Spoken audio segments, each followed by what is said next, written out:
We are back. You are chatting with John P. Today we are going to be talking about 5 watch brands that I think are dying. Now, I don't necessarily mean this in terms of quality, because surely there are some quality brands and watches on this list, but I mean in terms of the popularity, dying in popularity.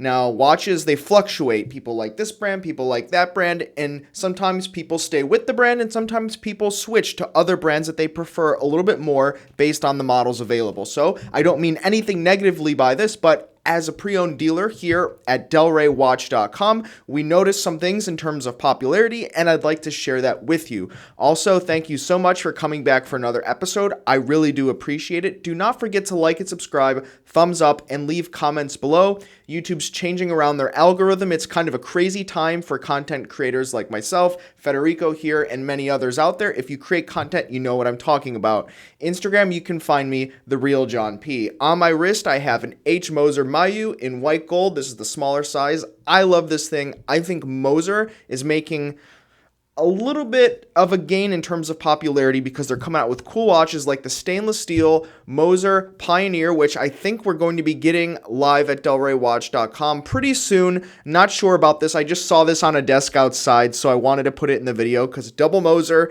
can't go wrong, but a brand that I think really could push a little bit harder in terms of gaining more market share. But they only make about 1,200 watches a year, so they are really limited in terms of that. So let's jump right into it. The first brand of watches that I really think has died in terms of popularity is Panerai. Now, not only have the sales gone down with this particular brand, both in pre-owned and primary based on numbers that are available, it's just the popularity has really gone down. Now, I've done many other videos on Panerai, and while I do think Panerai makes a great watch today, especially with their manufacturer movements, some of the earlier models that they came to the scene with when they used off-the-shelf essentially ATA movements, they really solidified their product lineup, and they haven't changed a lot until recent times in terms of their design. So when you think of a Panerai, you see basically what you have here with a picture, and that's what Panerai is known for. And what I've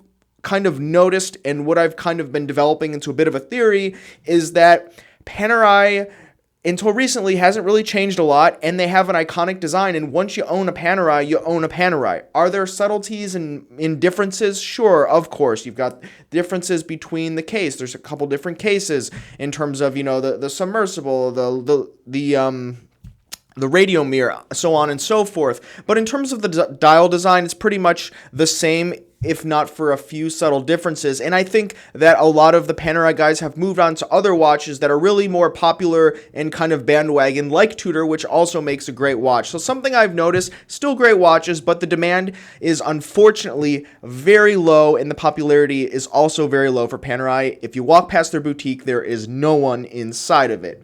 Next is another watch brand that I've talked about recently, Bell & Ross. Now, Bell & Ross had a period of time, maybe 4 or 5 years, where they were very popular. They were on the wrists of a lot of celebrities. They were on the wrists of a lot of guys that were into sports watch. So much like Panerai, Bell & Ross had their day and time before Tudor, and especially the models like, you know, the Aviator lineup, now called the Aviator lineup, the iconic square aviation instrument design watch. Very cool watch.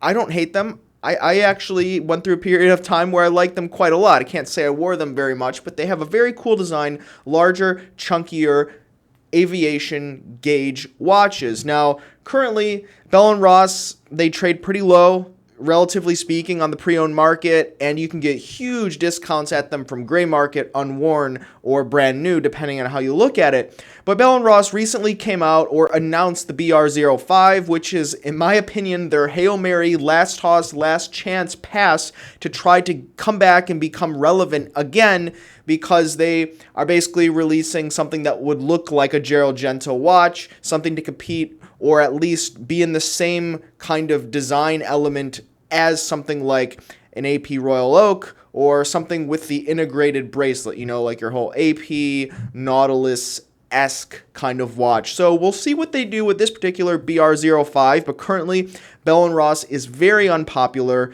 but we'll see. I'm very excited to see what happens with the BR05. Now, Corum.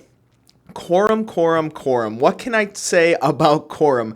Once again, I think Quorum has made some great watches. Things like the Golden Bridges and some of their other high-end pieces are very nice. They have the Golden Coin watch, which is basically either your $5, $10, or $20 gold coin watch, which those watches are iconic. And of course, they have the bubble, which we love at Del Rey Watch. Basically, the crystal is in the shape of a bubble. Very cool watch, usually artistic and have some kind of theme behind them, like a gambling theme or like a circus theme. So very cool watches. But Quorum, they really died. They were acquired by an investment group, much like a Breitling was. But after that, a lot of stock was dumped onto the market, much like Breitling. When the CVC Capital Partners acquired them, so a lot of stock kind of infiltrated and just flew out onto the market all at once to kind of let go of old products and create new product lineups. And they still have the same core products, the model lineups. They've got the bubble, they've got the Golden Bridges. They also have the Admiral's Cup, which is their sports watch inspired by a sailing event. And so, yeah, they still kind of have the products, but just the popularity is so low. The Admiral's Cup was kind of their, multi-sided polygon-shaped watch that didn't really keep in terms of popularity. Still not a bad watch. We might even have one at Del Rey Watch, but just the popularity is so low, and I don't really see them doing anything to try to kind of gain more traction out in the marketplace. They have the same product lineup. They're making a couple changes, some interesting modifications to it, but in my opinion, I think Quorum really needs to come out with a new model. It doesn't seem like they're trying compared to their competitors, right? At least Bell & Ross is throwing a pass with the BR05. What is Quorum doing? I don't know. What do you guys think about Quorum in the comments below? Of course, I don't think they're a bad watch. I just think that they don't really have a very solid footing in today's market. Leave in the comments below what you think about Quorum, or if you own any of the Quorum watches, I would love to hear about this. Now, this next brand is RGM. Basically, this brand was founded by a guy named Roland Murphy, based out of Pennsylvania. Now, he kind of preaches this American watchmaking standard, and that is arguable. Now, we've had some RGM watches at Del Rey Watch, and we've worked with a lot of collectors, and a lot of people like the RGM watches. I think their case construction is great, and that's something that I always put a lot of value into, case construction, because sometimes brands cheap out on that in favor of a cool design. But when you're talking about a brand that assembles their watches in the United States, and sure, now they have some in-house calibers, based off of other watch movements, and I don't want to get too much into the details about that because it is a bit controversial, but nonetheless, the watch brand is pretty good, but they just had their day in time. There was a period of maybe about 8 years where they were heavy in advertising. A lot of news sources and watch publications wanted to talk about RGM because they were the only game in town in terms of some level of production in the United States. Now you have other companies like Weiss and some of the others, and even from brands like Shinola that's on a different, much lower level than something like an RGM, but they're not the only game in town that's preaching this whole Made in America story that was really the focal point of their marketing and their news and PR coverage. So they've kind of gone to the side. They still have some pretty cool offerings. They still offer a service center for other brands, and they're still kicking and ticking along. But I am also curious to see where they are in about 10 years from now, especially when the older gentleman that owns the company and runs it kind of is much past the working age. So let's stay tuned for RGM. Also, leave in the comments below if you love that brand, because I know there's some diehard RGM collectors out there. And lastly, now this is one that I think is, I don't want to say necessarily embarrassing, because the brand is now owned by Richemont, and I don't know how that a corporation could necessarily be embarrassed for something, considering they're not a person. But this brand is Roger Dubuis. Now, Roger Dubuis was a watchmaker and a very smart guy that put a lot of passion into this brand, Roger Dubuis, making high-end watches that, if you look back into the early 2000s, much before anything that's on the market today, you can see just so much more passion and quality put into the watches compared with what's available from the brand today, Now, sure, unfortunately, Roger Dubuis has passed away a few years ago, and Richemont is kind of coming out with some product lineups that were out back then and making a little bit different of a spin on them in terms of the design to modernize them.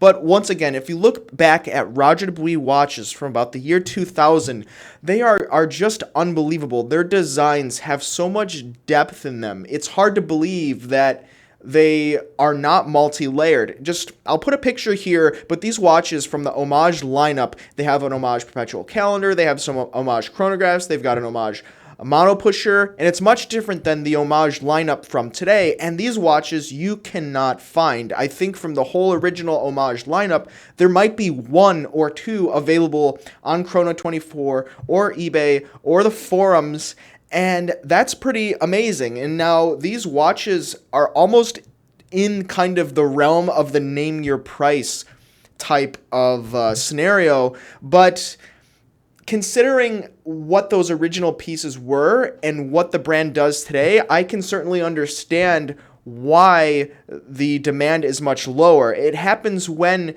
someone that founds a company ultimately exits or passes away and leaves the brand up to a corporation to kind of run and push and kind of work with. And a lot of the Roger Dubuis collectors like that original Roger Dubuis himself backed brand, not so much the whole, corporate pushed, I don't want to say mass produced, but you know what I mean, close to mass produced compared to the original manufacturer watch. And so the demand has gone down for Roger Dubuis over time, the further it gets away from a corporation acquiring and pushing the watch brand. So I'd like to see a bit of a revitalization from this particular brand. I think they still make fabulous watches. I think that they're still really great watches, and pre-owned for sure, they are some of the best values you can possibly get, much like something like an H. Moser in terms of the level of quality. But once again, guys, I'd love to hear what you have to say about this. Leave in the comments below. And also, if anyone has any of the original Homage lineup, I'm actually personally interested in picking up one of these for myself because I think it's going to be such a hot collectible in the future. So guys, what do you think about this? What do you think about these brands? I know I tried not to hit anyone too hard here because they all make great watches, but unfortunately, we see a lot here at Del Rey Watch, and we do see the demand pretty low compared to where these all were at a certain point in time. So let me know how you feel about this in the comments below. Anyway, guys, thanks for coming back for another episode. It is Monday, so it is back to the office for me. Hope you're having a great day and have a great week. Thanks for watching. You have been chatting with John P. Ciao.